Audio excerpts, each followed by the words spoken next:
بسم اللہ الرحمن الرحیم۔ السلام علیکم۔ آپ دیکھ رہے ہیں ڈی ڈی پی اینالیٹیکا۔ اس وقت ایک سیاسی بحران ملک میں موجود ہے اور کہا یہ جا رہا ہے کہ الیکشن کروانے کے لیے 20 ارب روپیہ چاہیے جو حکومت کے پاس موجود نہیں۔ حکومت نے اپنی پولیٹیکل پارٹیز کے اندر جو اپنے ممبرز ہیں اسمبلی کے، ان کو 90 ارب روپیہ تقسیم کیا ہے پروجیکٹس کے نام پہ۔ آپ امیجن کریں، یہ ہمیشہ سے ہمارے ملک میں یہ ایک امپریشن رہا ہے کہ یہ جو پروجیکٹ کے نام پہ پیسہ دیا جاتا ہے یہ در حقیقت مس اپروپریشن کا ایک ذریعہ ہے اور لوگوں کی اس سے وفاداریاں خریدی جاتی ہیں۔ کچھ پیسہ جینوئنلی استعمال بھی ہوتا ہوگا۔ سو الیکشن نہیں ہو سکتے، پیسہ نہیں، لیکن پیسہ اور کاموں کے لیے بہت ہے۔ اس میں جیسے میں نے یہ کہا کہ یہ پارلیمنٹیرینز کو دیا گیا پیسہ۔ غریب کے لیے کیا ہے؟ اس وقت مہنگائی 35,000، یعنی اس مہینے میں، مارچ کے مہینے میں جو مہنگائی میں اضافہ ہوا ہے وہ تقریباً 35.5% ہوا ہے۔ اور جو اسٹیٹسٹکس کا ڈپارٹمنٹ ہے پاکستان کا، جنہوں نے یہ ایشو کیے فگرز، وہ یہ کہتے ہیں کہ ہم نے یہ منتھلی ریکارڈ 1970 کے بعد رکھنا شروع کیا تھا۔ 1970 سے لے کے آج دن تک مارچ کے مہینے میں سب سے زیادہ مہنگائی یہ اس سال میں ہوئی ہے۔ اس سے پہلے کبھی بھی ایسی مہنگائی نہیں دیکھی گئی۔ دوسری طرف آپ دیکھیے کہ لوگوں کی آمدن پہلے کی نسبت کم ہوئی۔ تنخواہ دار تو وہی تنخواہ دے رہے ہیں، لیکن باقی اگر آپ کاروبار دیکھیں تو وہ تو برباد ہو چکا ہے۔ آپ کی انڈسٹری بند ہو رہی ہے، آپ کے جو آٹو موبائلز کی انڈسٹری تھی وہ بڑی حد تک بند ہو چکی ہے۔ کاروبار تو بہت حد تک برباد ہو گئے۔ اب جب آپ کی قوت خرید نہیں رہی تو آپ خریدیں گے کیا، کریں گے کیا؟ مہنگائی اتنی بڑھ رہی ہے، اور جو اسٹیٹسٹکس ڈپارٹمنٹ ہے انہوں نے یہ کہا ہے کہ یہ جو مہنگائی ہے زیادہ تر یہ خوراک کی چیزوں میں، بیوریجز میں اور ٹرانسپورٹ میں، ان سیکٹرز میں یہ مہنگائی ہوئی ہے 50% کے قریب۔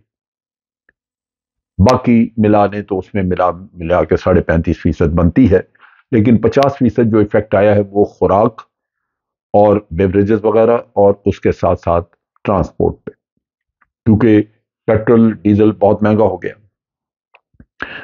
اب ان حالات میں عوام وہ کہاں جائیں جبکہ ان کی قوت خرید نہیں ہے؟ حکومت نے ایک سستا یا مفت آٹا کی ایک سکیم انٹروڈیوس کی جو انسانیت کے ساتھ ایک کتنا بھونڈا مذاق ہے کہ بربادی لوگوں کی پھر گئی۔ بیچارے بھوک کے مارے لوگ لائنوں میں لگے، میلوں لائنیں، ایک ٹرک میں آٹا، اور جب وہ ختم ہو جاتا ہے تو لائن تو بمشکل سرکی ہوتی ہے، لوگ بیچارے سارا دن کھڑے ہو کے خالی ہاتھ واپس چلے جاتے ہیں۔ اب یہاں پہ بھگدڑ میں ابھی تک 16 لوگ اپنی جان گنوا بیٹھے ہیں، اس میں بچے بھی ہیں، عورتیں بھی ہیں۔ کیا یہی طریقہ کار ہے اپنے لوگوں کو مفت آٹا دینے کا؟ اور مفت آٹا 5-6 کلو کا اگر بیگ دے رہے ہیں، کب تک چلے گا اس کا؟ صرف ڈرامہ بازی ہے کہ آپ لوگوں کی آنکھوں میں دھول جھونکے، اور اس میں بھی کوئی سسٹم نہیں آپ کے پاس تقسیم کا۔ نتیجہ یہ کہ آج 16 لوگ اپنی جان گنوا بیٹھے۔ پھر آٹے کی کوالٹی پہ بات کریں۔ میں نے آٹا خود نہیں دیکھا، لیکن جو میں نے ویڈیوز وغیرہ میں دیکھا ہے، ایک تو وہ، اور دوسرا میں نے 2 لوگوں کو کہتے سنا ہے۔ ان میں فیصل رضا آبدی ایک ٹیلی ویژن چینل پہ دے رہے تھے انٹرویو، اس میں ان کے پاس ڈاکومنٹس بھی تھیں جو انہوں نے دکھائیں، ان کے پاس وہ آٹا بھی تھا جو انہوں نے سامنے رکھا، آٹا کیا ہے؟ چوکر، جانوروں کو کھلانے والا. اور فیصل عابدی وہ یہ کوٹ کر رہے تھے کہ یہ غالباً یوکرین سے لیا گیا ہے، اور یوکرین یہ آٹا کھانے کے قابل نہ ہونے کی وجہ سے ضائع کر رہا تھا یا اس نے پھینکنا تھا. وہاں پہ انہوں نے فگر کوٹ کی ہے، مجھے ایگزیکٹ پتہ نہیں کہ کیا، لیکن انہوں نے کہا یہ $20 پر ٹن کے حساب سے یہ چیز پروکیور کی گئی ہے. یہی چیز ندیم مفضل چند ایک انٹرویو دے رہے تھے ایک چینل پہ، انہوں نے کہا کہ میں نے خود آٹا دیکھا ہے، میں لانا چاہتا تھا یہاں پہ کہ آ کے میں دکھاؤں حکمرانوں کو کہ انسانیت کی یہ تزریل جو جانور نہیں کھا سکتا آپ انسانوں کو بانٹ رہے ہیں، یہاں پہ دے رہے ہیں. یہ حالت آپ نے ان عوام کی کر دی ہے کہ ان کو بالکل بھکاری بنا کے رکھ دیا ہے.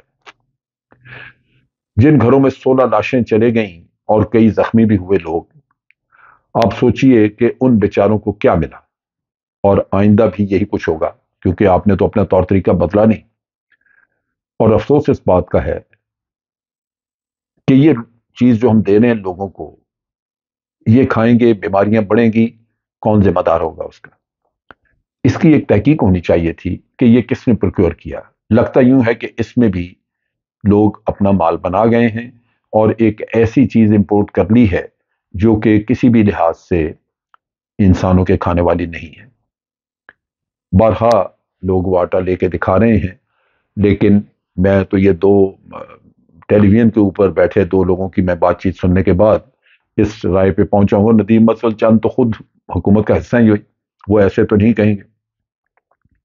اب اس وقت جو پروڈکشن کی گئی ہے، جو بتایا گیا ہے ہمارے یہ اسٹیٹسٹکس ڈپارٹمنٹ کی طرف سے، وہ یہ ہے کہ قیمتیں مزید بڑھیں گی، اور اس کی کئی وجوہات ہیں. فارن ایکسچینج ریزرو جو ہے وہ آپ کے پاس اس وقت 4.5 ہفتوں تک کے لیے ہیں، اس سے زیادہ آپ کے پاس پیسہ نہیں ہے. آئی ایم ایف آپ کو منہ نہیں لگا رہا، اور وہ کوئی بھی ایسا رستہ نظر نہیں آتا جہاں پہ کہ آپ کی مالی پوزیشن کچھ بہتر ہو. ٹیکسز کی بھرمار ہو چکی ہے اور اس کی وجہ سے لوگ پس گئے. یہاں پہ مجھے یاد آتا ہے اور میں بار بار سوچتا ہوں کہ بالآخر عوام میں پی ٹی آئی کے لیے سمپتیز کیوں ہیں؟ کیا وجہ ہے؟ میں جب کس سے بات کرتا ہوں تو لوگ بتاتے ہیں کہ ہم سڑکوں پہ فٹ پاتھ پہ سویا کرتے تھے اور عمران خان نے پناہ گاہیں بنائیں اور ایک باعزت طریقے سے ہمیں وہاں سونے کو بستر ملا. پی ٹی آئی نے دسترخوان کھولے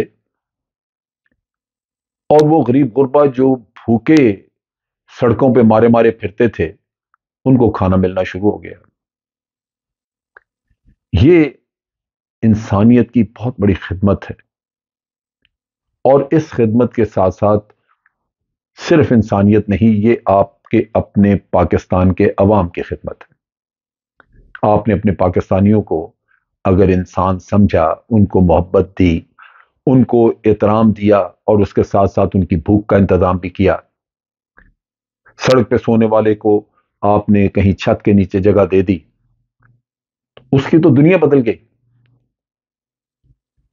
یہ وہ چیزیں ہیں جو آج عوام دیکھ رہے ہیں کہ اس حکومت کے آنے کے بعد وہ ختم ہو گئی ہیں. اگر وہ جاری رہتی تو کیا برا تھا؟ فائدہ تو آپ کے پاکستان کے عوام کو مل رہا تھا نا. آپ نے صرف پی ٹی آئی کی دشمنی میں وہ بھی ختم کر دی. سو یہ وہ اندھیر نگری ہے جو آج ہمیں اس مشکل دور میں اس ناجائز حکومت کے ذریعے ملی ہوئی ہے، اور عوام میں اس کی وجہ سے انتہائی اضطراب ہے.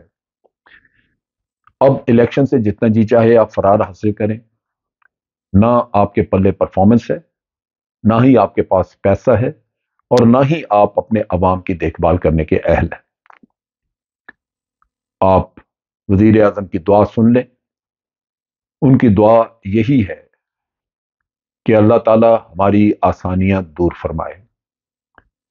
بہت حد تک تو یہ آسانیاں پہلے ہی دور ہو چکی ہیں، آنے والے دنوں میں لگتا ہے کہ باقی جو رہ گئی ہیں تھوڑی بہت وہ بھی دور ہو جائیں گی. اب تک کے لیے اتنا ہی. افواج پاکستان زندہ باد، پاکستان پائندہ باد۔